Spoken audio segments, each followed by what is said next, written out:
Imagine this. It's May 1945. The world is finally breathing a sigh of relief. World War II is over. Unconditional surrender of Japan. The Allies have won, and the Nazi regime has collapsed. Europe is in ruins, cities reduced to rubble, and the people are trying to piece their lives back together.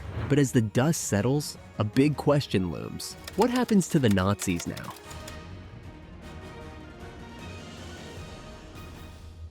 Right after the war ended, there was chaos everywhere. Nazi officials, soldiers, and collaborators were desperately trying to disappear. Some shaved off their mustaches, swapped uniforms for civilian clothes, and hoped to blend into the crowd. They knew that if they were caught, justice was waiting. Let's talk about justice. Enter the Nuremberg Trials. Alfred Rosenberg, death by hanging. Picture a grand courtroom, packed with some of the most notorious figures of the Nazi regime. These trials were like nothing the world had ever seen before. They were the first international war crimes tribunals in history. The goal? To hold the Nazis accountable for the horrors they unleashed. Among the defendants were top dogs like Hermann Göring, the head of the Luftwaffe, and Rudolf Hess, Hitler's deputy. The trials were intense. Evidence was laid bare. Documents, eyewitness accounts, and even film footage of concentration camps. Imagine the world watching in horror as the extent of the atrocities was revealed. Göring, defiant till the end, I declare myself not guilty. tried to justify his actions, while others, like Albert Speer, Hitler's architect, admitted their guilt and expressed remorse. The verdicts were a mix. Some were sentenced to death, others to life imprisonment. Göring, however, managed to cheat the hangman by committing suicide in his cell. These trials weren't just about punishing the guilty. They were about setting a precedent. They established principles of international law that we still follow today. They made it clear that just following orders was no excuse for committing atrocities. But not all Nazis faced justice in court. While the Nuremberg trials were making headlines, something else was happening behind the scenes. The Cold War was heating up, and the United States saw an opportunity. They launched Operation Paperclip, secretly bringing over 1,600 Nazi scientists to America. These weren't just any scientists. These were the brains behind some of the most advanced wartime technologies. One of the most famous recruits was Wernher von Braun, a rocket engineer who would later play a crucial role in the US space program. This move was super controversial. On one hand, these scientists were helping the US get ahead in the arms race. On the other, it felt like the country was giving a free pass to war criminals. While Operation Paperclip was unfolding, many other Nazis were slipping away through something called the rat lines.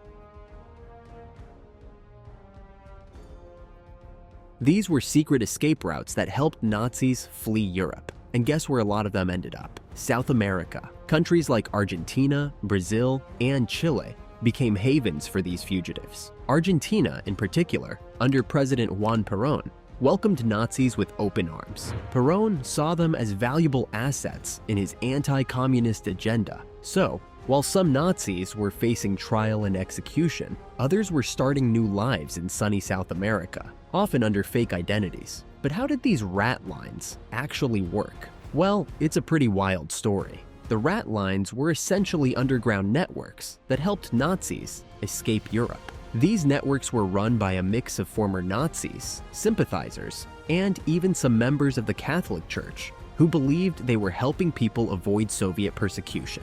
These escape routes stretched across Europe, from Germany to Italy, and then across the Atlantic to South America. So imagine this: Nazis disguised as priests, slipping through the streets of Rome, clutching fake passports, and boarding ships bound for places like Buenos Aires. It sounds like something out of a spy movie, but it was very real. One of the most infamous fugitives to escape through these rat lines was Adolf Eichmann.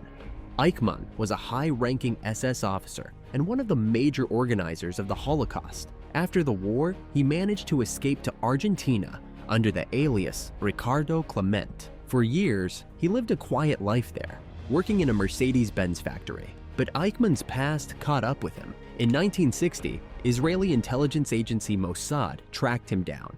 In a daring operation, they kidnapped Eichmann and smuggled him out of Argentina to stand trial in Israel. His trial was a global sensation. It brought the horrors of the Holocaust back into the public eye and ended with Eichmann being found guilty and executed in 1962. While Eichmann's capture was a major victory, many other Nazis lived out their lives in hiding. Josef Mengele, the notorious doctor known as the Angel of Death for his horrific experiments at Auschwitz, managed to evade capture for decades. Mengele moved between Argentina, Paraguay, and Brazil, always one step ahead of those hunting him. He died in 1979 in Brazil, having never faced justice for his crimes.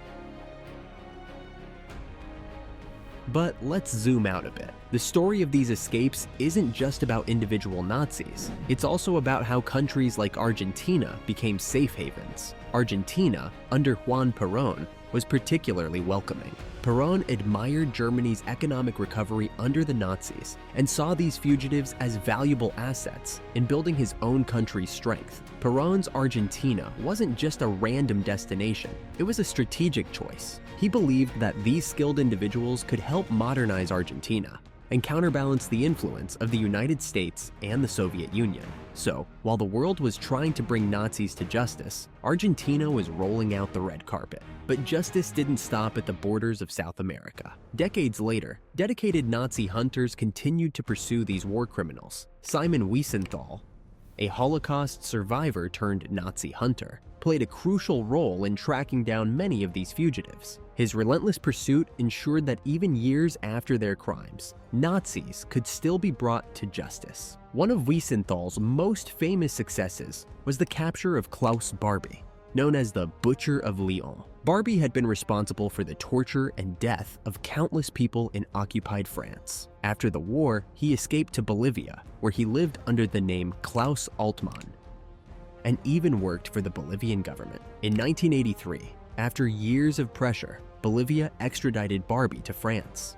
He was tried and convicted of crimes against humanity, dying in prison in 1991. Even decades after the war, the hunt for Nazis continued. In the early 2000s, initiatives like Operation Last Chance were launched to locate and prosecute remaining war criminals. This effort was a race against time, as many of the suspects were elderly. Yet, it underscored a powerful message that there is no statute of limitations on justice. One of the late prosecutions was John Demjanjuk, a Ukrainian guard at the Sobibor extermination camp. His case was complex and lengthy, involving numerous trials and appeals. Demjanjuk was eventually convicted in Germany in 2011 for his role in the Holocaust, showing that even decades later, justice can be served. Another significant case was Oskar Groening, known as the Bookkeeper of Auschwitz. He was charged with being an accessory to the murder of 300,000 people. His trial, which took place in 2015, was one of the last major Nazi war crime trials. Groening's conviction reaffirmed the importance of holding individuals accountable, no matter how much time has passed. These modern-day pursuits of justice highlight the enduring commitment to remembering and learning from the past. They remind us that while the wheels of justice may turn slowly, they do turn. The stories of these war criminals, from their escapes to their eventual captures, are a testament to the relentless pursuit of justice and the importance of never forgetting the atrocities of the past. Joachim von Ribbentrop, death by hanging. If you found this deep dive into history fascinating, don't forget to like, subscribe, and hit the bell icon for more. Share your thoughts in the comments. Which of these stories shocked you the most? And I'll see you in the next one.